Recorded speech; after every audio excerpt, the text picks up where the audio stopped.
7:50 en la mañana y está con nosotros la legisladora por la bancada de la Revolución Ciudadana, Gisela Garzón. Qué gusto tenerla acá, asambleísta. Buenos días. A ver, integrante de la Comisión de Participación Ciudadana y Transparencia de la Asamblea Nacional, hace pocos días recibieron en la comisión, en una comparecencia, a la canciller de la República, la señora Gabriela Sommerfeld.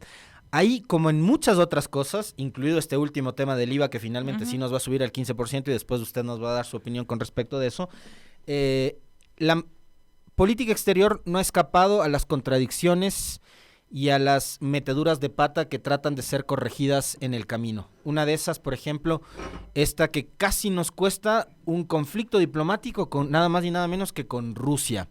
La canciller estuvo con ustedes. ¿Qué fue lo que les dijo para tratar de justificar lo que antes había sido una decisión también adoptada por el presidente, que era la de enviar material bélico? No se ponían de acuerdo tampoco si era o no era chatarra a los Estados Unidos y ellos a su vez a Ucrania. Bienvenida, buenos días, asambleísta. Gracias, Alexis, buenos días, un saludo a la audiencia. En efecto, tuvimos esta comparecencia pedido del colega Ricardo Ulcuango, que pues quienes lo conocen lo saben, quienes no, fue en su momento embajador de nuestro país, entonces conoce de materia diplomática y desde el principio mostró su preocupación sobre lo que estaba pasando. Y tuvimos que escuchar, entre otras cosas, lamentables secuelas del gobierno de Guillermo Lasso. Y eso lo tengo que decir porque uno de los temas que la canciller dijo fue que el problema con el tema de las exportaciones de estas 5 empresas y la afectación económica que eso significó viene por una alteración fitosanitaria denunciada en mayo del año pasado y que no ha sido solventada ni solucionada hasta la fecha, y que lo que les tocó un poco fue tratar de hacer contención de daños y evitar que las relaciones se afecten aún más. Sin embargo, mi preocupación mayor viene de la mano con también su aseveración primero, por ejemplo, que ella no conocía de ningún informe técnico que determinaba que ese armamento, que supuestamente iba a ser donado, devuelto o en fin, era chatarra, estaba obsoleto, valía para algo, no valía para nada. Es decir, ella era canciller, pero no tiene un informe técnico del Ministerio de Defensa o de la cartera que fuere necesario que exista para informar este tema. Y poco dijo, fue bastante esquiva de decirlo, cuando le consultábamos respecto a la injerencia en conflicto que no es nuestro. Porque a la larga, si algo respeta a nuestro país, o lo ha hecho históricamente, es la autodeterminación de los pueblos. Y el momento en el que había un presidente que decía lo contrario, al menos la opinión pública cuestionaba ese tema. Entonces, plantarse de un lado o del otro, de la orilla del conflicto entre Rusia y Ucrania, no solo que desconocía las históricas buenas relaciones con Rusia independientemente del gobierno, porque si algo hay que decirlo es que con la Federación Rusa no es que se ha tenido una mala relación como país, pero además era la posibilidad de exponernos a un conflicto, a una situación bastante compleja, y en ese contexto varias inquietudes. Luego el ministro de Defensa, que también compareció, pidió que la reunión sea reservada, entonces no puedo dar detalles de esa reunión, porque así se declaró la comisión bajo reserva, pero lo que me queda claro es que no hay una relación entre ministerios, que no hay una comunicación entre ministerios, y que si la hay, pues digamos, al menos está iniciando, porque la verdad es que, insisto, la canciller no tenía conocimiento si ese armamento era chatarra o no. Lo que ha dicho es que se han llevado de mejor manera las relaciones, que no hay una afectación con Estados Unidos y tampoco con Rusia, pero lo cierto es que hay una pérdida económica y un responsable en el gobierno anterior, y en este tiempo, lamentablemente, un mal manejo diplomático con países con los que no solo nos hemos llevado bien históricamente, sino que además tienen una autonomía, propia autonomía, que debemos pedir nosotros que se respete si tuviéramos, ojalá no, pero si tuviéramos un conflicto, ¿no? Pero, asambleísta, ¿de dónde parte, por ejemplo, la iniciativa esta de enviar o no material bélico a Ucrania a través de los Estados Unidos como intermediario? Porque esa fue una decisión no de Guillermo Lasso, sino del presidente Noboa. Él la dijo públicamente en una entrevista. Y es lo que le decíamos a la canciller, pónganse de acuerdo, porque un ministro dice una cosa, usted dice otra cosa, y el presidente dice otra cosa. Si las relaciones con Estados Unidos se basaban en que nuestro país se mete en un conflicto que no es nuestro, la decisión final tenía que ser del presidente de la República, y hacerlo de la manera más ágil, más eficiente, más amable posible.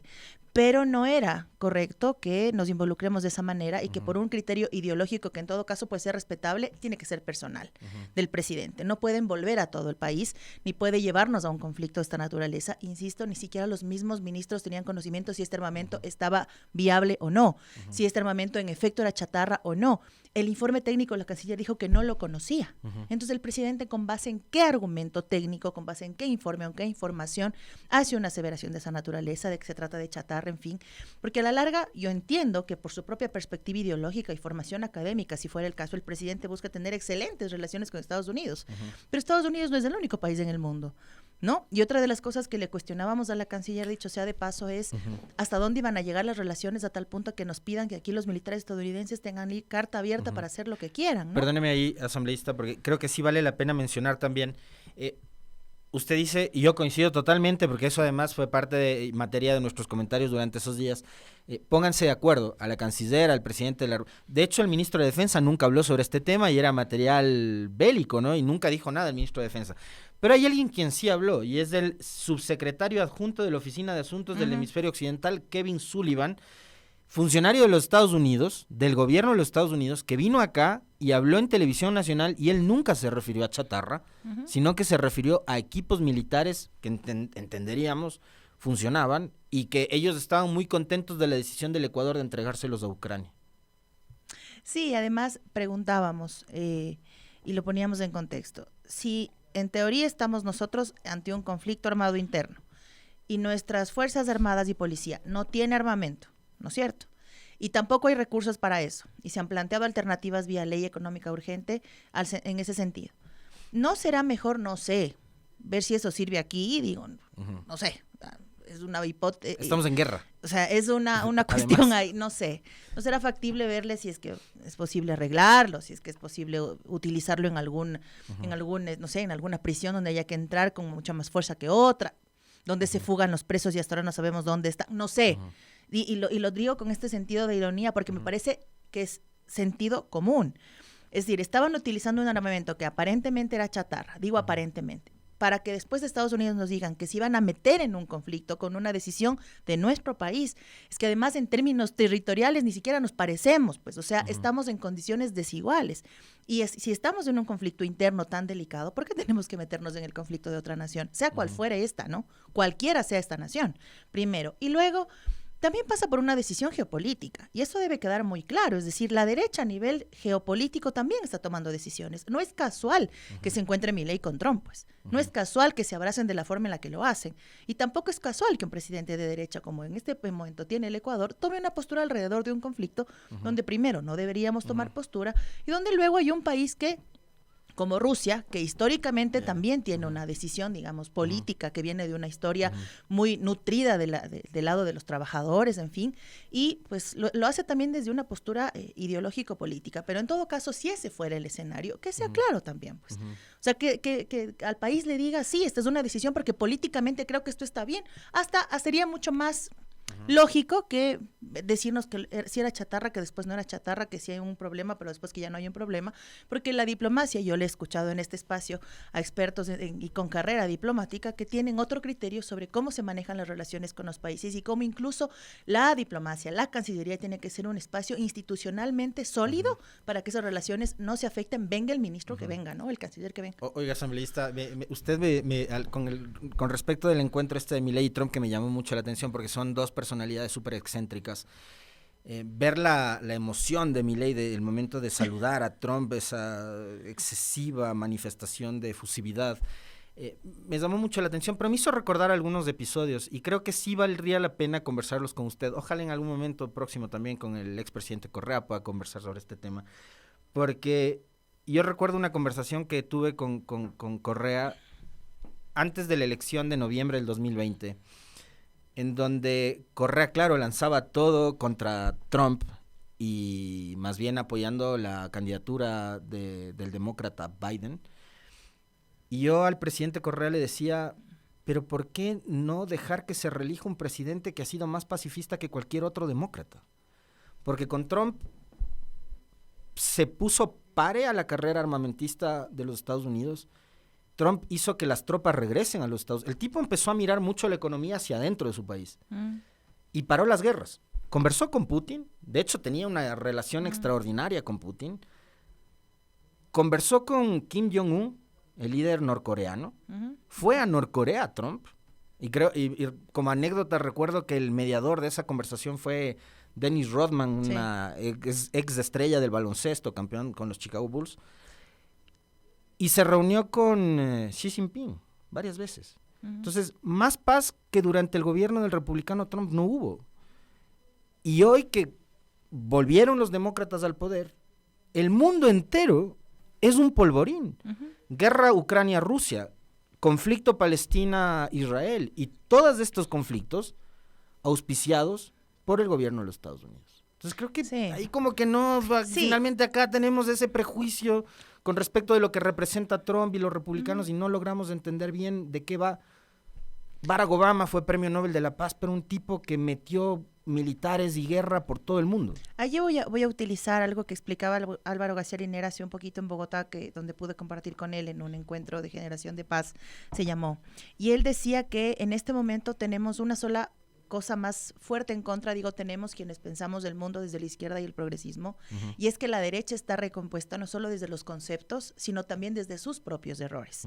Es decir, la derecha ha tenido la capacidad que muchas veces la izquierda no tiene, de sentarse a ver la derecha geopolítica, ojo, ¿no? Porque yo no creo únicamente que tipos como Milei ganan porque hay un vaciamiento del discurso político y tal, porque quienes conocemos a Argentina sabemos que eso no es así. Es decir, en Argentina el fútbol y la política casi que conviven igual, ¿no? Pero me refiero a que Álvaro García Linera decía que la única forma de enfrentar este escenario, donde incluso aquellos que no son buenos se muestran como tal, es entendiéndolo a profundidad, desde, entre otras cosas, por ejemplo, que este tipo de personajes como Trump van tomando decisiones para blindar sus propios países, pero a la larga, si fuera necesario reventar afuera de su frontera, lo van a hacer, ¿no? Y un poco Milei es la muestra de eso. Digamos, es un tipo que puede tener distancias con incluso gente como Trump, pero que a la larga acaba haciendo eso, ¿no? Acaba convenciendo un sector del planeta, de la opinión pública, que sus decisiones están bien, aunque la inflación crece sin parar, aunque la pobreza crece sin parar, aunque no hay que comer en Argentina, pero hay este otro criterio. Pero lo cierto es que geopolíticamente hablando las cosas se están moviendo y nuestros países no solo que son importantes en el ojo geopolítico, sino que además tienen los recursos allí. Claro. Es decir, países como Bolivia, como Argentina, como nosotros, como Chile, tienen recursos naturales que sostienen ciertos niveles de la economía del mundo. Y allí entonces meternos en un conflicto de esta naturaleza era irresponsable. Insisto además que nuestro propio país está con los suficientes conflictos como para ahora además exponerse a tener un conflicto diplomático y en ese sentido planteábamos, por ejemplo, en el tema de TLC con China, nuestra decisión como bancada de no aceptar el TLC, lo planteábamos también desde un criterio político, no porque nos llevemos mal con China, porque creamos que el país está mal, pero no habían las condiciones de una negociación adecuadas para cuidar una economía en sí mismo golpeada y además una producción que el día de hoy se va a ver más golpeada con el incremento del IVA. Entonces, digamos, son diferentes escenarios y cambios abismales del mismo sector de la política, porque hace unos años estábamos hipotecándonos a China y ahora vamos con el TLC con China. Yo a ratos digo, me siento incómoda porque escuchaba un sector de la asamblea gritar ¡viva la pitahaya! Cuando se aprobó el tema del TLC. Y yo honestamente... Y ustedes gritaban viva Coca-Cola Sinclair, ¿o no? Pero no, más allá de eso, digo, yo quisiera poder llegar a Pelileo y decirle eso mismo a la gente de Pelileo, a Ceballos, a Cotacachi, o sea, poderle decir viva la pitahaya a Cotacachi, a Tuntaki, que vive de los textiles y que va a tener una competencia desleal, no es correcto. O sea, el país no se reduce ni a la pitahaya ni a Cotacachi, el país es una diversidad de producción, de cosas, y son necesarias tomar decisiones más allá de mi metro cuadrado, y eso lamentablemente tengo que ver en la asamblea ahora, también incluso en los conflictos donde nuestro país tiene que ponerle un ojo fuera de la frontera, ¿no? Pero esas contradicciones, y qué bueno que usted lo mencione, asambleísta, digamos, esas contradicciones también no se encuentran, digo yo, de parte de la izquierda, porque, y usted citaba bien, cuando el gobierno de Rafael Correa negociaba con China para, por ejemplo, conseguir la construcción de Coca-Cola Sinclair, que hoy nos damos cuenta el beneficio que le ha provocado al país frente a una crisis energética provocada por los últimos dos gobiernos, hubo un sector político muy importante, los medios de comunicación que se oponían a los acuerdos comerciales con China, y el gobierno de Correa empujaba, en cambio, esos acuerdos. Durante el gobierno de Correa se firma el acuerdo comercial con Europa. También había sectores de la propia izquierda que combatían ese acuerdo comercial. Y hoy resulta que ustedes se oponían al Tratado de Libre Comercio con China. Digamos, ahí también no se plantea una discusión un poco contradictoria por lo que defendían antes y por lo que ahora han terminado combatiendo, o digamos sí tiene que ver mucho con las condiciones en las que se estaba negociando. Tiene que ver mucho las condiciones con las que se estaba negociando. Porque, por ejemplo, hace un par de días, la semana pasada, se trató el tema con Costa Rica, que era totalmente distinto, por ejemplo. Pero comparar la economía de nuestro país y las condiciones poblacionales de nuestro país con las de China eran al menos absurdas. No es comparable. No es comparable. Primero porque, digamos, en la explicación que se daba en los talleres que tenemos a la interna de la bancada, el salario en China, por ejemplo, no se compara con el salario en el Ecuador, las condiciones económicas, la mano de obra, la manufactura, en fin, una serie de cosas adicionales. ¿Qué nos decía el gobierno ahora? Que se necesitaba, que era, digamos, una cuestión muy urgente porque era la posibilidad de importar, de exportar, de recibir autos más económicos, en fin, una serie de cosas a modo de que nuestro país fuera una especie de bodega donde todo puede llegar, se venda o no se venda. En esta ciudad no entró un carro más, pero estamos contentos porque los carros chinos van a costar menos. Yo no sé en qué condiciones, porque en esta ciudad ya no alcanza un carro más, ¿no es cierto? Pero además habían detalles que nos preocupaban mucho en la producción de nuestro país. Por ejemplo, hay producción textil en ciertas zonas del país que sostienen incluso territorios libres de violencia. Y eso nos contaban los compañeros de Imbabura. En Imbabura, las condiciones mismas de trabajo en Atuntaqui, por ejemplo, hace que no falte empleo, que siempre esté ahí la venta de los textiles, y eso limite de alguna forma que la inseguridad crezca como en otras zonas del país. ¿Cómo hacemos con esas zonas que viven de eso cuando va a haber una competencia desleal con otros productos? No es que los tratados de libre comercio per se estén mal. Están mal cuando primero se negocian desde una visión netamente empresarial, netamente comercial, digamos, en condiciones donde solo un sector gana, y luego cuando se hace con un gobierno al que honestamente yo no le confiaría la negociación de bajarme 50 centavos en la libra de algo, o sea, no podría. Yo a Guillermo Lasso no le confiaría nada, digamos. En todo caso, no se trata del tratado como tal, sino de las condiciones en las que se negoció, y que además la Asamblea poco apertura le dio a ciertos sectores en el debate de este tema.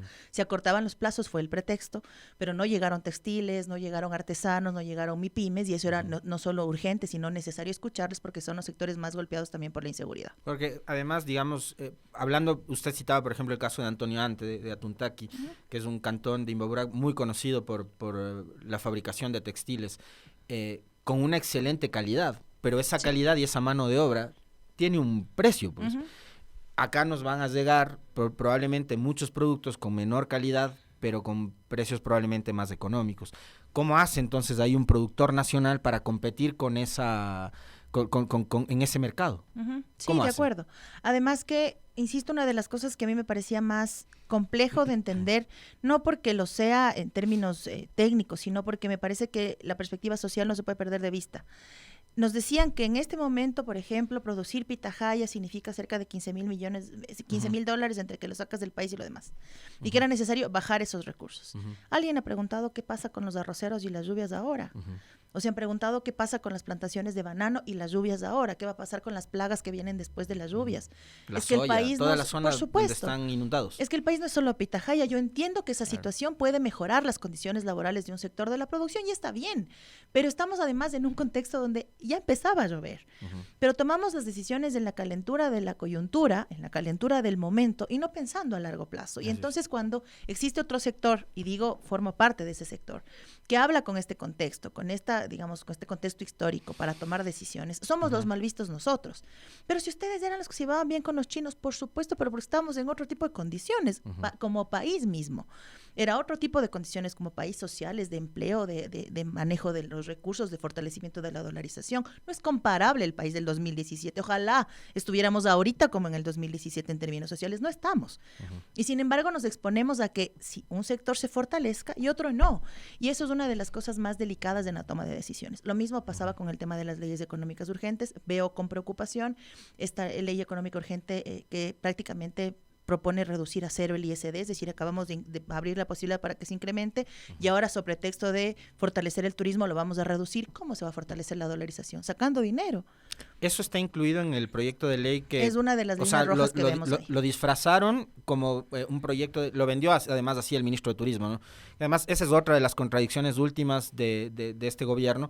El ministro que formó parte también del gobierno de Guillermo Lasso, que le puso 12% de impuestos a los espectáculos públicos, sale a vendernos ahora la idea de que van a reducir los impuestos de los espectáculos públicos, pero además ahí meten veladamente la reducción del ISD. Entonces, se abre esa posibilidad. Sí. Todo lo que hicieron antes fue un show. Se abre esa Algo posibilidad. así como decir que suben al 13% el IVA para decir que ahora desde el 1 de abril irá al 15%. Sí, se abre esa posibilidad. Y yo entiendo que en todo caso, si algo no se le puede cuestionar al presidente Noboa es las condiciones económicas en las que recibió el país, porque en efecto fueron manejadas por 2 irresponsables y varios ministros irresponsables también, ¿no? Es decir, la economía nunca estuvo en on, como dijo aquel señor Arosemena, ¿no es cierto? Nunca, no lo fue. Pero ¿qué es lo que hay que hacer para que la economía se estabilice? No repetir los mismos patrones, pues. Pero mientras les decían a los funcionarios públicos que no habían para sus sueldos, pagaban deuda.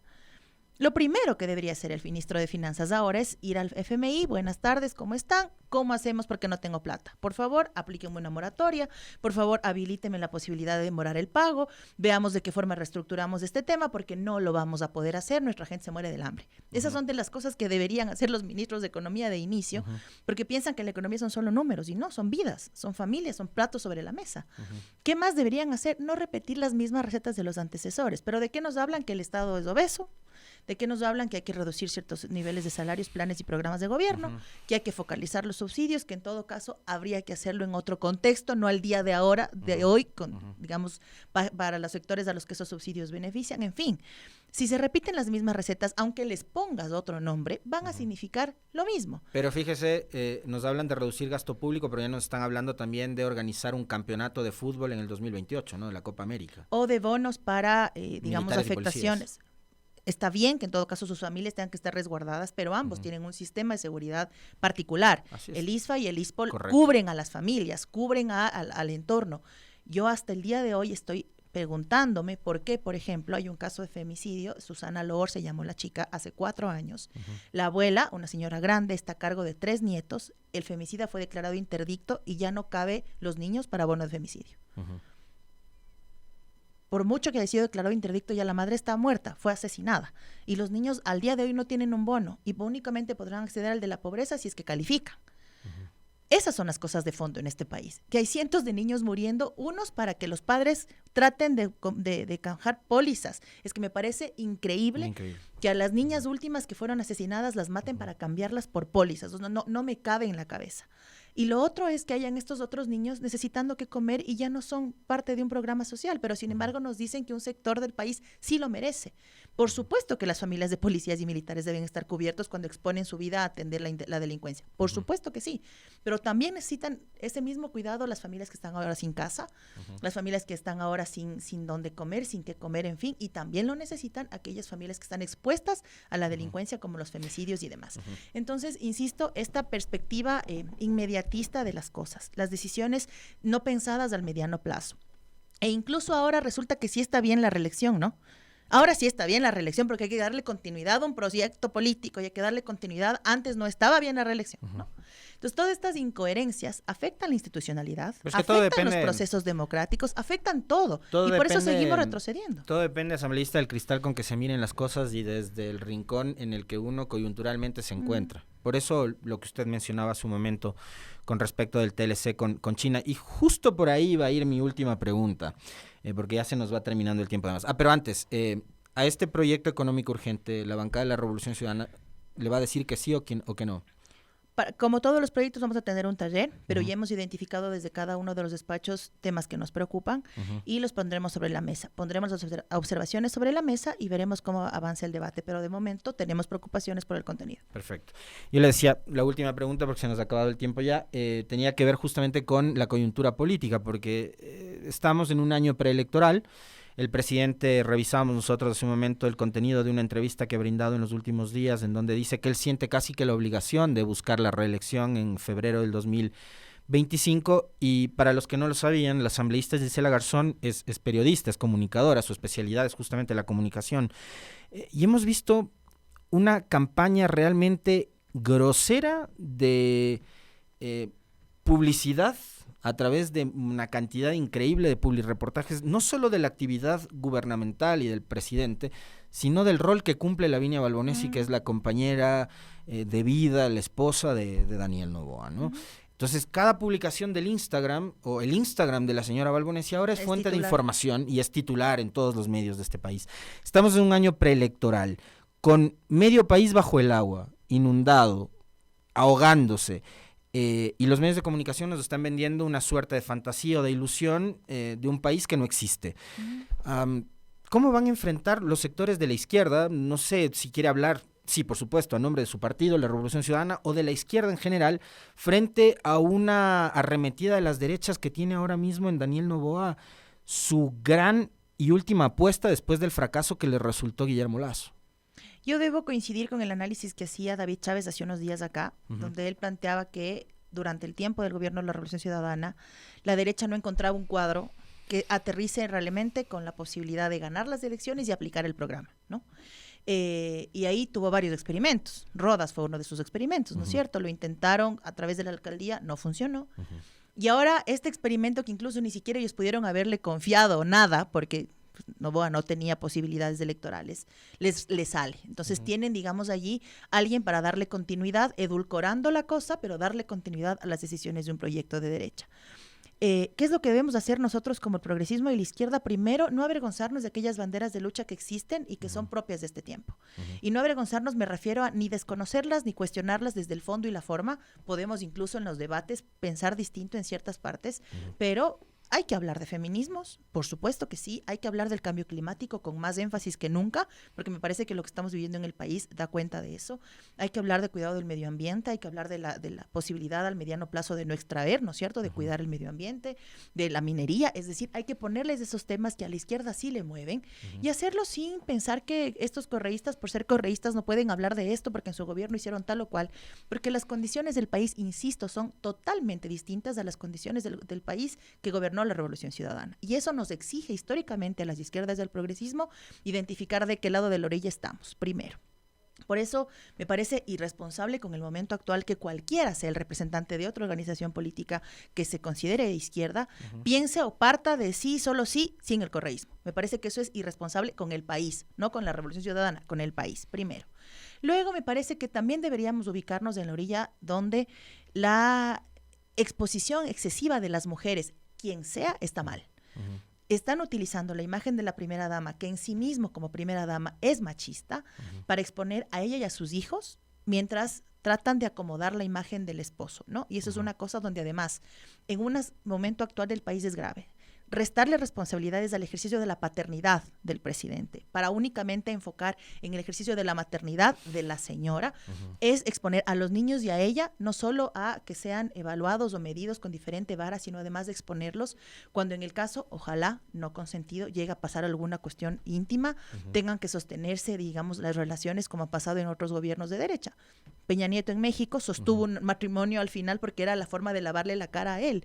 Y eso es injusto con las mujeres, por muy quien seas, no está bien. Y en este contexto de violencia contra las mujeres, utilizar la imagen de una esposa para hacer campaña desde ya, utilizar los recursos y la forma de a través de las redes sociales y demás, no es correcto, no es un tema equitativo. Y nos ubica a las mujeres en un escenario donde únicamente servimos para esposas, para madres o para acompañar la labor social a través de la caridad. Y eso no somos las mujeres. A las mujeres en política nos ha costado muchísimo, primero llegar, después sostenernos y después que nos escuchen. Pero ahora cuando planteamos algún criterio, también se nos cuestiona dos veces si estaremos en lo correcto. Se nos cuestiona dos veces si estaremos hablando bien. Se nos cuestiona dos veces cómo nos vemos. Para darnos credibilidad o para darnos la palabra, muchas veces prima cómo estamos vestidas. Eso sigue siendo machista. Entonces, mientras unas estamos tratando de labrar un camino en la política, desde el debate, desde el conocimiento, desde la preparación, desde la academia, desde lo que fuere, hay aquellas que se sienten identificadas con que una imagen de la esposa del presidente es tal por ser la esposa del presidente. Yo sé que la señora es nutrióloga, nadie habla de su formación, que tiene ciertas condiciones ahí a través de las redes sociales, que tiene capacidades propias, nadie habla de ella. Es alguien por ser esposa de. Y eso en este contexto de violencia tan escalado por las mujeres es injusto. Entonces me parece que hay que ser más responsables también con ese manejo y a nosotros nos corresponde, aunque suene poco popular, hablar de estas cosas. Sí. No es una crítica a ella. Así es una crítica al uso de esa imagen de una mujer que es más que la esposa del presidente, llámese Daniel Noboa, el presidente, o quien venga más adelante. Y habrá que poner también en algún momento en una balanza sobre el trato que recibe la señora Lavinia Balbonesi y sobre el trato que ha recibido, por ejemplo, la vicepresidenta de la República. Absolutamente, sí, totalmente. Le quiero agradecer infinitamente a la legisladora Gisela Garzón de la bancada de la Revolución Ciudadana por haber aceptado la invitación a esta Gracias a entrevista. ustedes, siempre es un gusto.